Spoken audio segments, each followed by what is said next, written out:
Getty. Russia has blasted Theresa May for resorting to open. Sergei Lavrov, Vladimir Putin's foreign minister, made the shocking attack following the slew of Russian diplomats that were expelled across the world in response to the Salisbury attack. He said, "I believe that our Western partners, I mean primarily the United Kingdom, the United States and some countries that blindly follow them, have cast away all decency. They are resorting to open lies, blatant misinformation." Mr. Lavrov added there was a lot of talk about a Cold War, about the situation being worse than it was during the classic Cold War, because then there were some rules, and some decency was observed. The foreign minister continued to peddle Russia's stance that the use of a military-grade nerve agent on Sergei Skripal and his daughter last month was provocation and hinted the UK could have been responsible for the act. Russia expert Chris Donnelly iterated Moscow appears to be dodging questions about the poisoning by claiming that it is a judicial issue. He explained, underpinning the Russian position on the case is their insistence that this is a judicial issue and there is no case to answer until the UK provides concrete evidence. He also told The Times, in reality this was a military operation.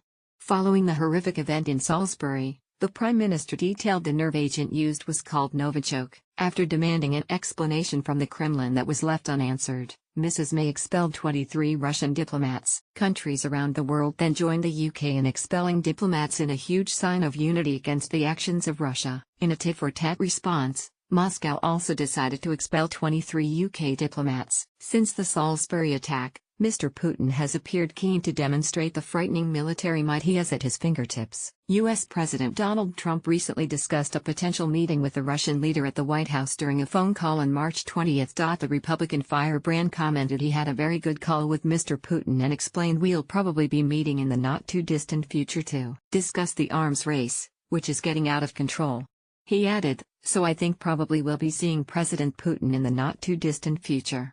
After the call, Mr. Trump took to social media to emphasize getting along with Moscow was a good thing for U.S. foreign policy. Getty. Sergei Lavrov made the shocking attack following the slew of Russian diplomats that were expelled. He wrote, "I called President Putin of Russia to congratulate him on his election victory. In past, Obama called him also.